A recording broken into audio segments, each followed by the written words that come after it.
Hi hello friends, എല്ലാ കൂട്ടുകാർക്കും നാളത്തെ എപ്പിസോഡിലേക്ക് സ്വാഗതം. അങ്ങനെ നാളെ നമ്മുടെ മഹേഷ് സമാധാനത്തോടു കൂടി തന്നെ ഓഫീസിലേക്ക് പോവാട്ടോ. ഇഷിതയും നമ്മുടെ ഹോസ്പിറ്റലിലേക്ക് പോകുന്നുണ്ട്. നേരത്തെ ഇറങ്ങി വരാമെന്ന് നമ്മുടെ സുചിത്രക്ക് വാക്ക് കൊടുത്തിട്ടാണ് ഇഷിത പോകുന്നത്. കാരണം അമ്മയുടെ അച്ഛൻ്റെ വെഡ്ഡിങ് ആനിവേഴ്സറി ആണല്ലോ. അതുകൊണ്ട് തന്നെ നമ്മുടെ ഇഷിത മഹേഷിനെ വിളിച്ച് ഈ കാര്യം പറയാൻ വേണ്ടി തീരുമാനിക്കുകയാണ്. അങ്ങനെ മഹേഷിൻ്റെ ഫോണിലേക്ക് വിളിക്കുന്നുണ്ട്. ഹലോ മഹേഷ്, തിരക്കിലാണോ? ഇല്ലടോ, പറഞ്ഞോന്ന് പറയാണ്. അതെ, നാളത്തെ ദിവസത്തിന് ഒരു പ്രത്യേകത ഉണ്ട് കേട്ടോ. അതെന്താ, തൻ്റെ ബർത്ത്ഡേ എന്തെങ്കിലും ആണോ?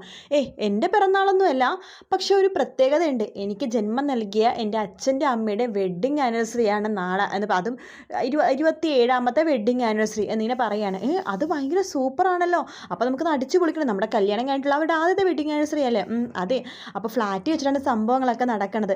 വലിയൊരു സർപ്രൈസ് കൊടുക്കാമെന്നാണ് ഞാൻ വിചാരിക്കുന്നത്. അപ്പോൾ മഹേഷും കൂടെ എൻ്റെ കൂടെ നിൽക്കുവാണെങ്കിൽ അവർക്ക് ഭയങ്കര സന്തോഷമോ.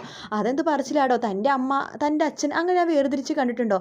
എനിക്ക് അവരെൻ്റെ അച്ഛനും അമ്മയും തന്നെയാണ്. ഓ ശരിയെങ്കിൽ എന്നാൽ വർക്ക് ഉണ്ട്. മഹേഷ് നേരത്തെ ഇറങ്ങാൻ പറ്റുമെങ്കിലും ഇറങ്ങാവോ? കുറച്ച് ഷോപ്പിങ്ങും കാര്യങ്ങളൊക്കെ ഉണ്ട്, കുറച്ച് ഗിഫ്റ്റൊക്കെ മേടിക്കണമെന്ന്. അതിനെന്താ, ഞാൻ വരാലോ എന്ന് മഹേഷ് പറയണം. ശേഷം മഹേഷും ഇഷിതൊക്കെ പർച്ചേസൊക്കെ ചെയ്ത് നല്ല അടിപൊളിയായിട്ട് സാധനങ്ങളൊക്കെ വാങ്ങിക്കണമൊക്കെ ഉണ്ട് കേട്ടോ. അതിനുശേഷം സുചിത്ര ആണെന്നുണ്ടെങ്കിൽ തിരിച്ച് ഫ്ലാറ്റിലേക്ക് എത്തുമ്പോൾ പ്രിയാമണി ചോദിക്കുന്നുണ്ട്, നീ അവിടെ പോയിട്ട് എങ്ങനെയായിരുന്നു? ആ സ്വപ്നവലി എന്തെങ്കിലും പറഞ്ഞോ? അവർ ഭയങ്കര മോഹിനിയാട്ടം പ്രാക്ടീസായിരുന്നു എൻ്റെ ഇളയമ്മേ. മോഹിനിയാട്ടം പ്രാക്ടീസ്? അതെ, ഇവിടുത്തെ വുമൻസ് ക്ലബിൻ്റെ എന്താണ് ആനിവേഴ്സറി അല്ലേ, അപ്പോൾ അതിനെ കളിക്കാൻ വേണ്ടി മോഹിനിയാട്ടം പഠിക്കുക അവർ. ആഹാ, അങ്ങനെയാണോ? എങ്കിൽ ഞാൻ വിട്ടു കൊടുക്കില്ല, ഞാനും പഠിക്കും. എൻ്റെ ഇളയമ്മേ, അവർ മോഹിനിയായിട്ടാണ് പഠിക്കണത്. അപ്പോൾ അതുകൊണ്ട് ഇളയമ്മ വല്ല കഥകളിയൊക്കെ കളിക്കുകയാണെങ്കിൽ സൂപ്പറായിരിക്കും. പോടി അവിടെ നിന്ന്, ഞാൻ മോഹിനിയാട്ടം തന്നെ കളിക്കും. നോക്കുക, അവളെക്കാളും സൂപ്പറായിട്ട് ഞാൻ കളിക്കും. പ്രിയാമണി ആരാണെന്ന് എല്ലാവരും അറിയും. ഞാനേ കോളേജിൽ പഠിക്കുന്ന സമയത്ത് കലാതിലകമായിരുന്നു. കലാതിലകം ആര്? ഇളയമ്മയോ? ഇതിനെനിക്ക് ഇളയച്ചനോട് ചോദിക്കണമല്ലോ. അത് നീ ഇപ്പം ചോദിക്കണ്ട, അതൊക്കെ പിന്നെ ചോദിക്കാം. അല്ല, ഇഷിത എങ്ങനെയുണ്ട്? ഇഷിതക്ക് സുഖമാണല്ലോ അല്ലേ? കുഴപ്പമൊന്നുമില്ല. ഇഷിതച്ചയ്ക്ക് ഒരു കുഴപ്പമില്ല. മഹേഷേട്ടൻ്റെ ഭയങ്കര സ്നേഹത്തിലാണ്. അവരെ ഫോൺ വിളിക്കണത് ഞാൻ കേട്ടതാണ് കേട്ടോ. എന്ത് ഭയങ്കര സ്നേഹമാണെന്നറിയോ? കടിച്ച് തിന്നാനുള്ള സ്നേഹം. കടിച്ച് തിന്നാനുള്ള സ്നേഹമോ? അതേ ഇളയമ്മേ, കടിച്ച് തിന്നാനുള്ള സ്നേഹം വെച്ചാൽ അത്ര ആത്മാർത്ഥമായിട്ടുള്ള സ്നേഹമാണെന്ന്. അതെയോ? ഫോണിൽ അവരെന്താ സംസാരിച്ചത്? അവർ ഭയങ്കര റൊമാൻസ് ആയിരുന്നോ? അവർ ഫോണിൽ കൂടിയിട്ടേ ഐ ലവ് യു എന്നൊക്കെ പറഞ്ഞു. നീ ഒന്നും കൂടി പറഞ്ഞേ. ഇഷിത ഫോണിൽ കൂടി എന്താ പറഞ്ഞത്? ഐ ലവ് യു എന്ന് പറഞ്ഞെന്ന്. എൻ്റെ അമ്മോ, ഇനിയിപ്പോൾ അത് കേൾക്കുമ്പോൾ തന്നെ ഭയങ്കര സന്തോഷമുണ്ട് സുചിത്ര. അവൾക്ക് ഇങ്ങനത്തെ ഒരു കുടുംബജീവിതമാണ് ഞാൻ ആഗ്രഹിച്ചത്. ആകെ അവിടെയുള്ള 2 പാരകളെന്ന് പറഞ്ഞത് ആ സ്വപ്നവല്ലി മഞ്ജമയാണ്. അത് അമ്മ ഇളയമ്മ അങ്ങോട്ട് വിട്ടേക്ക്. ആ മഞ്ജമ പോയാൽ തന്നെ സ്വപ്നവല്ലി ആൻറ്റി ഓക്കെ ആവും. അത് നീ പറഞ്ഞത് ശരിയാണ്. അവരെ മഞ്ജമയാണ് ഇഞ്ചക്ഷൻ കയറ്റി വിടണത്. അവളെ എങ്ങനെയെങ്കിലും ഭർത്താവിൻ്റെ വീട്ടിലേക്ക് പറഞ്ഞ് വിട്ടേ പറ്റൂ. അങ്ങനത്തെ വലിയ നല്ല കാര്യങ്ങളൊക്കെ ചെയ്യും. ഇളയമേ, എനിക്ക് നല്ല വിശപ്പ്, ഞാൻ ഇതിൻ്റെ അടുത്ത് കഴിക്കട്ടെ എന്ന് പറഞ്ഞിട്ട് നമ്മുടെ സുചിത്ര കഴിക്കാനൊക്കെ പോകുവാണ്. അതേസമയം നമ്മുടെ മഹേഷ് കാണുന്നുണ്ട്. മഹേഷ് പറയുന്നുണ്ട്, അതെ നാളെ വെഡ്ഡിങ് ആനിവേഴ്സറി ഒക്കെ ആണല്ലേ? അതെ, ഞാൻ ചെറിയൊരു ടാസ്ക് തരട്ടെ അച്ഛന്. ടാസ്കോ? എന്ത് ടാസ്ക്? ഒരു കാര്യം, നാളെ വെഡ്ഡിങ് ആനിവേഴ്സറി ആണെന്നുള്ള കാര്യം അച്ഛൻ അമ്മയടുത്ത് പറഞ്ഞിട്ടൊന്നുമില്ലല്ലോ? ഇല്ല, ഞങ്ങൾ രാവിലെ 2 പേരും കുളിച്ച് അമ്പലത്തിൽ പോകും. അപ്പോഴാണ് നമ്മൾ 2 പരസ്പരം വെഡ്ഡിങ് ആനിവേഴ്സറി വിഷസ് അറിയിക്കുന്നത്. ഓക്കെ, അപ്പോൾ നാളെ ഒരു കാര്യം ചെയ്യും. അച്ഛൻ കുളിക്കൊന്നും വേണ്ട, പഴയ പോലെ തന്നെ സാധാരണ ഒരു ദിവസത്തെ പോലെ തന്നെ ബെഡിൽ നിന്ന് എഴുന്നേക്കാതെ അവിടെ തന്നെ കിടക്കണം. അമ്മ വന്നിട്ട് അച്ഛനെ വിളിച്ച് എഴുന്നേൽപ്പിക്കുകയോ വിഷസ് പറയുമെന്നോ ഒന്ന് നോക്കാമല്ലോ. എനിക്ക് തോന്നുന്നു അമ്മ ഈ പ്രാവശ്യം വെഡ്ഡിങ് ആനിവേഴ്സറി മറക്കുമെന്ന് തോന്നുന്നു. അത് മഹേഷിനെ പ്രിയാമണിനെ ശരിക്കും അറിയാത്തതുകൊണ്ടാണ്. അയാൾക്ക് നല്ല ഓർമ്മയാണ് എന്ന് പറയാണ്. ഓക്കെ ശരി, പക്ഷെ അച്ഛനായിട്ട് ഓർമ്മപ്പെടുത്തരുത്. അമ്മ ഇങ്ങോട്ട് വന്ന് വിഷസ് പറയുമെന്നുണ്ടെങ്കിൽ ഈ ഗെയിമിൽ ഞാൻ ജയിച്ചു, അല്ലെങ്കിൽ അച്ഛൻ തോറ്റേ. അയ്യോ, എനിക്ക് വല്ലാത്ത വിഷമമുണ്ട്. അതെന്താ വെച്ചാൽ എല്ലാം മഹേഷ് തോൽക്കണം കാണാനേ. പ്രിയാമണി നാളെ എന്തായാലും ഞാൻ വിഷ് ചെയ്യുമെന്ന് എനിക്ക് ഉറപ്പുണ്ട്. ശരി, അച്ഛൻ്റെ വിശ്വാസം അച്ഛനെ രക്ഷിക്കട്ടെ എന്ന് മഹേഷും പറയാണ്. ആ സമയത്ത് നമ്മുടെ മാഷിനെ കുറച്ച് ഗിഫ്റ്റൊക്കെ മേടിച്ചിട്ടാട്ടോ വരുന്നത്.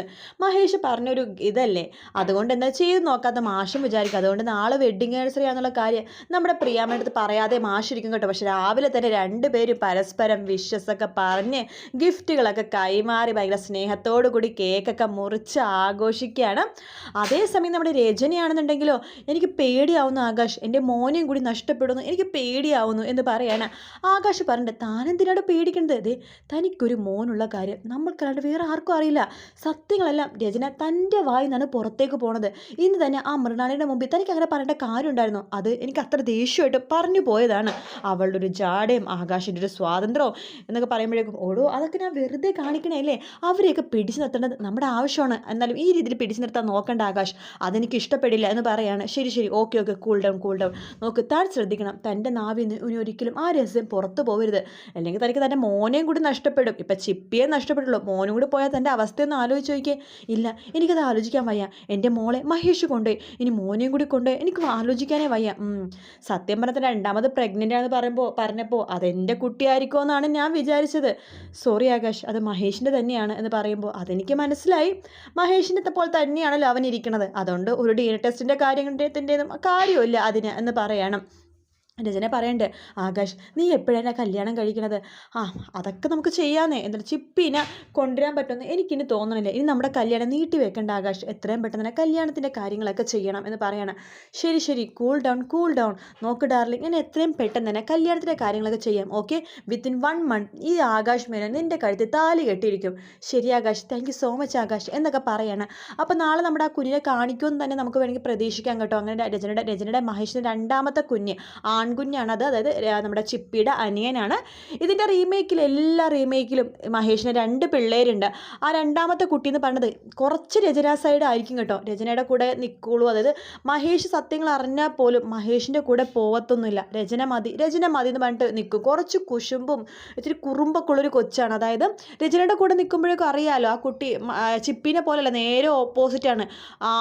അമ്മയുടെ സ്വഭാവം എന്താണ്, രചനയുടെ സ്വഭാവം എന്താണ്, അതേപോലെ തന്നെ ഒരു കുട്ടിയാണ് ആ ആൺകുട്ടി എന്ന് പറഞ്ഞത്. പിന്നെ അതിൻ്റെ സ്വഭാവം മാറും കേട്ടോ. ഇഷിതയായിട്ടും അതുപോലെ ചിപ്പിയായിട്ടൊക്കെ അടുക്കുമ്പോഴേക്കും അത് മാറും. പക്ഷേ രചനയ്ക്കും അതുപോലെ തന്നെ മഹേഷിനും ഇങ്ങനത്തെ ഒരു കുട്ടിയുണ്ടെന്നുള്ള കാര്യം നമ്മുടെ വിനോദാണ് കേട്ടോ അറിയാൻ പോണത്. അതിനൊക്കെ തെളിവൊക്കെ ഉണ്ട്. അത് ഞാൻ വരുന്ന അടുത്ത എപ്പിസോഡിൻ്റെ റിവ്യൂവിൽ പറയാം. അങ്ങനെ വിനോദാണ് ഈ സത്യം അറിയാൻ പോണത്. വിനോദം അറിയുമ്പോഴേക്കും വിനോദിന് ഭയങ്കര സന്തോഷം. കാരണം തൻ്റെ അമ്മക്കും അച്ഛനും ഇതറിയുമ്പോൾ ഇതിനേക്കാളും സന്തോഷം വേറൊന്നും ഉണ്ടാവില്ല. കാരണം മഹേഷിൻ്റെ കുഞ്ഞിനെ അവർ പൊന്നു പോലെയാണ് നോക്കുന്നത്. അപ്പോൾ മഹേഷിന് രണ്ടാമതൊരു കുഞ്ഞുണ്ടെന്ന് അറിയുമ്പോൾ എന്ത് സന്തോഷമായിരിക്കും അവർക്ക്. എന്തായാലും ഇഷിതയ്ക്ക് പ്രസവിക്കാൻ പറ്റില്ലെന്ന് വിനോദിനും അറിയാം. അപ്പോൾ അതുകൊണ്ട് ഇഷിതക്കും ഭയങ്കര സന്തോഷവും. കാരണം ഒരു കുഞ്ഞ് എന്ന് പറഞ്ഞിട്ട് അവർ ജീവിച്ചുകൊണ്ടിരിക്കുകയാണ് ചിപ്പിക്ക് വേണ്ടിയിട്ട്. അതിൻ്റെ കൂടെ വേറൊരു കുഞ്ഞുണ്ടാകുമ്പോൾ അവർക്കും അവരുടെ സന്തോഷം ഒന്നും കൂടി നിറയുള്ളൂ. അതുകൊണ്ട് തന്നെ ഈ സത്യങ്ങൾ അറിയണ വിനോദ് എന്തൊക്കെ വന്നാലും ആ കുഞ്ഞിനെ മഹേഷിനെ ഇഷിതക്കിനെ കയ്യിൽ തന്നെ കൊടുക്കാൻ വേണ്ടിയിട്ടായിരിക്കും പല കാര്യങ്ങളും ചെയ്യണം. അതുകൊണ്ട് വിനോദ് തന്നെ ഈ സത്യങ്ങളൊക്കെ തന്നെ അറിയട്ടെ. പിന്നെ ഇന്നത്തെ എപ്പിസോഡിൽ കാണിക്കുന്നുണ്ട് സ്വപ്നവല്ലി നമ്മുടെ വിനോദും സുചിത്രയും തമ്മിൽ ചെറിയ എന്തൊക്കെയോ അടുപ്പുണ്ടെന്ന് മനസ്സിലാക്കിയിട്ടുണ്ട്. അതുകൊണ്ട് തന്നെ സ്വപ്നവല്ലിനെ ഇടയ്ക്കിടയ്ക്ക് വിനോദിൻ്റെ കാര്യങ്ങളൊക്കെ സുചിത്രയുടെ ചോദിക്കും കേട്ടോ. അങ്ങനെ വിനോദിൻ്റെ കാര്യമൊക്കെ ചെറുതായിട്ടൊക്കെ നമ്മുടെ ഇഷിത മനസ്സിലാക്കുന്നുണ്ട്.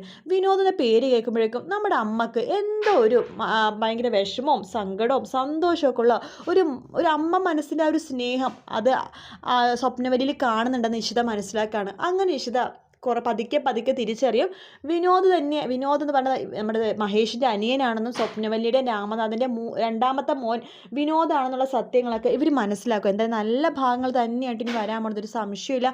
റീമേക്കിലെ ഏറെക്കുറെ ഭാഗങ്ങൾ ഇതിൽ തന്നെയുണ്ട്. അപ്പോൾ അതുകൊണ്ട് തന്നെ ഒരു സംശയമില്ലാണ്ട് പറയാൻ നല്ല അടിപൊളി എപ്പിസോഡായിരിക്കും ഇനി വരുന്നത്. ഈ വീഡിയോ ഇഷ്ടപ്പെട്ടെങ്കിൽ ലൈക്ക് ചെയ്യാൻ മറക്കരുത്, സബ്സ്ക്രൈബ് ചെയ്യാൻ മറക്കരുത്. മറ്റൊരു വീഡിയോ ആയിട്ട് നാളെ രാവിലെ കാണാം. എല്ലാവർക്കും good night, take care, by.